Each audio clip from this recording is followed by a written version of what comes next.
I am sure कि आपको इस ऑर्डर के बारे में अब तक नहीं पता होगा, जबकि इस ऑर्डर को आए हुए 5 दिन हो चुके और मनापुरम का स्टॉक 220 के लेवल भी क्रॉस कर चुका था।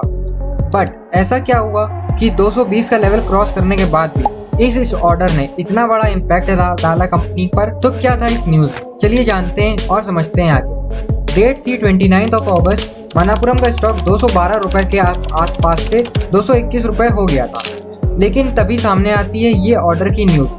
Manappuram limited has received a order on the office of the assistant commissioner Coimbatore Tamil Nadu. अब आखिर था क्या इस ऑर्डर में? तो इस ऑर्डर में साफ साफ मेंशन था कि ईयर 2019 से लेकर 2020 तक के टैक्स फिलिंग को लेकर इशू बताया गया था।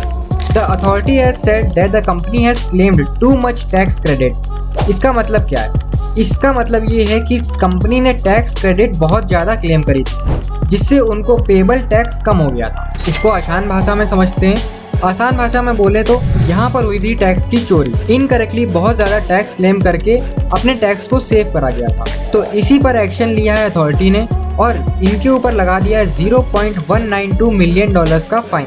हालांकि कंपनी ने इस मामले में मेंशन करा है कि इस इशू से उन्हें कोई डायरेक्टली इफेक्ट नहीं पड़ने वाला है। बट बात यहाँ खत्म नहीं होती है। इस इशू के बाद आता है इन्वेस्टर्स में डर का माहौल और फॉल स्टार्ट हुआ शेयर प्राइस में। अब आगे क्या करना चाहिए स्टॉक में? तो इस ऑर्डर के पार्ट 2 अभी आना बाकी है, जो कि अथॉरिटी की तरफ से आएगा।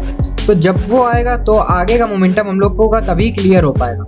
उसको जानने के लिए आपको करना क्या होगा, हमारे चैनल को सब्सक्राइब कर लीजिए, ताकि जैसे ही पार्ट 2 आए हम लोग का जो लेटेस्ट वीडियो होगा वो आपको अपडेटेड रख पाए। तो अगर आप भी चाहते हैं कि आप अगले पार्ट से अपडेटेड रहें तो हमारे चैनल को सब्सक्राइब कर लीजिए और बेल आइकन दबाना ना भूलें, ताकि जैसे ही पार्ट हो तो आप सबसे पहले अपडेटेड हो और आप अपनी पोजीशन को उसी तरह से मैनेज कर पाएँ।